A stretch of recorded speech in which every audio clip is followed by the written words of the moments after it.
सुमित रावत पश्चिम बंगाल से हमारे साथ हैं फोन लाइन पर। सुमित नमस्कार, बताइए क्या सवाल है? Good evening. जैसा पोर्टफोलियो है, मैंने दो सेक्शन में डिवाइड किया है इसको।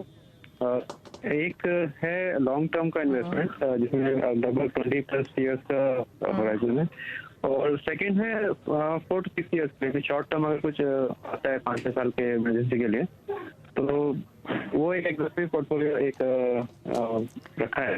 तो मुझे कि ये सुमित, आपने दो जो गोल्स बताए, क्या आप रिपीट करेंगे? कितने होराइजन में कितनी आप राशि एक्यूमुलेट करने का प्लान कर रहे हैं? क्योंकि आपने कहा एक शॉर्ट टर्म गोल है और एक लॉन्ग टर्म गोल है, करेक्ट?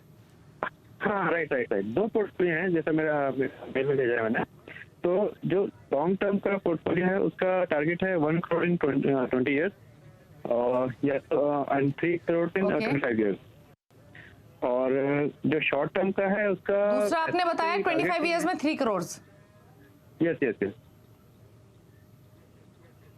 ओके, और शॉर्ट टर्म में? हाँ, शॉर्ट टर्म में ऐसा कुछ डिफाइंड नहीं है। इट्स जस्ट लाइक अगर कोई रिक्वायरमेंट आती है तो उस हिसाब से एक एग्रेसिव पोर्टफोलियो के डिजाइन किया है। और शॉर्ट टर्म के लिए आप ड्यूरेशन क्या मान के चल रहे हैं? 6 years, 4 to 6 years. 4 to 6 years, ठीक है।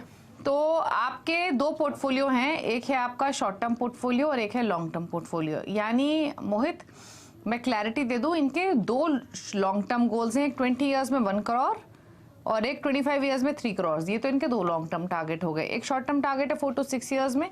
इसके लिए कोई टारगेट या कोई अमाउंट इन्होंने डिफाइन नहीं किया है, बट 4 to 6 ईयर्स के होराइजन के लिए ये इन्वेस्ट कर रहे हैं। आप एक ऐसे समझ सकते हैं कोई इमरजेंसी फंड ये क्रिएट करना चाहते हैं, जरूरत पड़े तो इस्तेमाल कर सकें। फिलहाल इनकी जो SIPs चल रही है, पहले मैं शॉर्ट टर्म पोर्टफोलियो बता देती हूँ।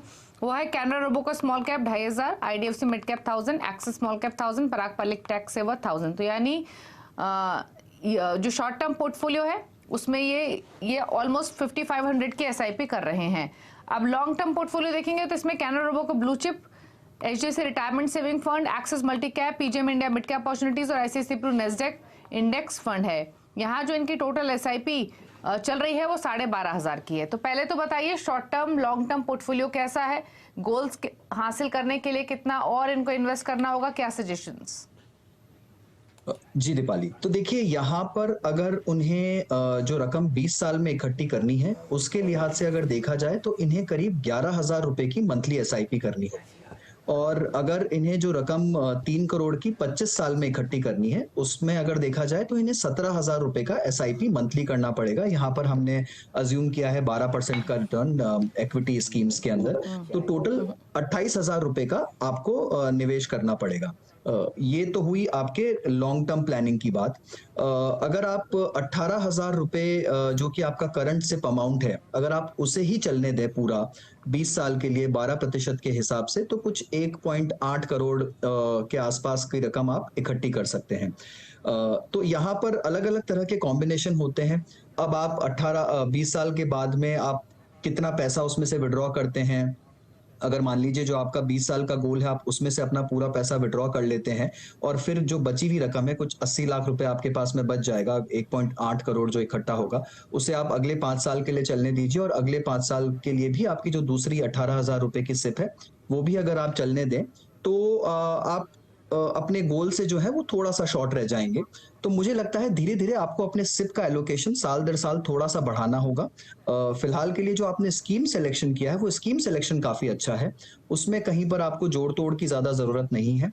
हाँ, हो सके तो एक इंडेक्स फंड को शामिल कर लीजिए अपने पोर्टफोलियो में लार्ज कैप एलोकेशन के लिहाज से, तो वो काफी अच्छा रहेगा।